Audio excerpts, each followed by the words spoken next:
Why couldn't the United States of America, California, have covered my child for 30 days being a United States-born child, being a child? Why couldn't they cover her for their life until something was found? Did you know they have a code called DIED, Code Died in California Children's Services? Give condolences to the parent. Coverage authorized. Medi-Cal, to the death of your child. Coverage authorized. When Sophia died, we were covered for everything. Isn't that something?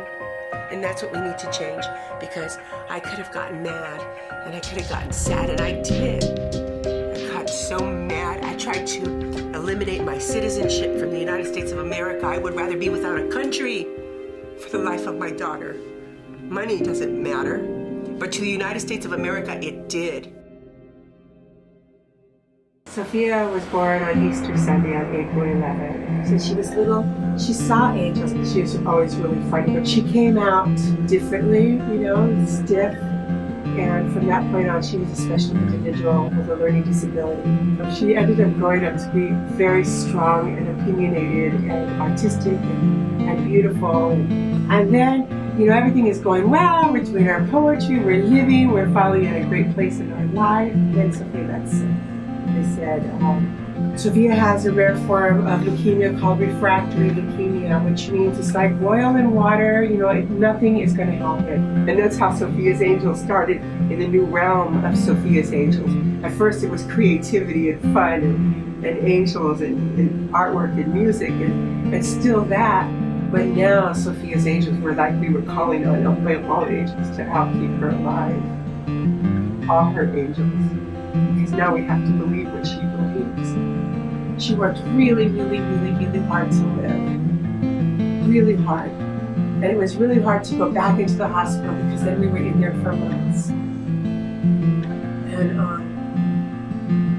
she never left the hospital. She had her leukemia, it came back. And we had a second opinion from Children's Hospital. We went around everywhere, and Children's Hospital said, Viv, because she hasn't had lots of chemotherapy for quite some time, there's hope, but you need to bring her here, and she's there, and because you're already in the system, you have to have your insurance authorization. And here comes the part, is that we were so excited, me and Bruce, we went to Children's Hospital and they gave us hope. They saw it, it's nothing concrete, but she's without infections. She's good right now to move. But my husband lost his job and his insurance. That's how I found out. So I tried to find insurance when Sophia was disqualified from insurance every day till she died. And then I went to El Segundo, I believe, and left my dying daughter alone to beg for qualification through COBRA. And they took me after I begged on my hands and knees, and then we got insurance and Sophia died. But when you lose your job and you lose your insurance, we found out that there's no coverage. COBRA, first of all, is like almost double the cost of insurance, and you have to pay that. Even with Obamacare now. Obamacare wasn't there in 2005 when this happened to us.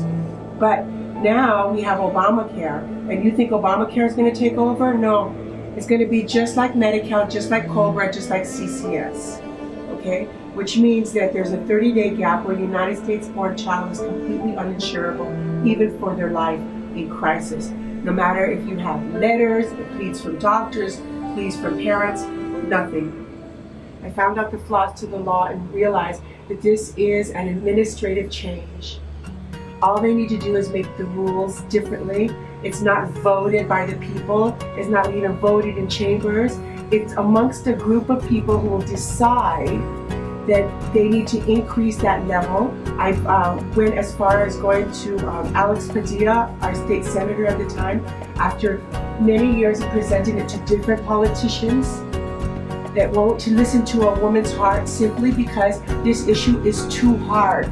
It's too hard because unless you live it, it's not a situation. So what is the majority of people that are living what I lived to go out there to speak, to change that system? Not very many.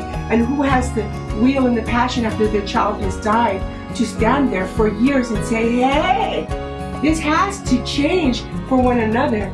I stand in front of you from my mija before you. To people of now that are experiencing that have no voice. To the people in the future, so that their parents don't have to get on their knees and beg as I did. Why? Why, if there is a fix,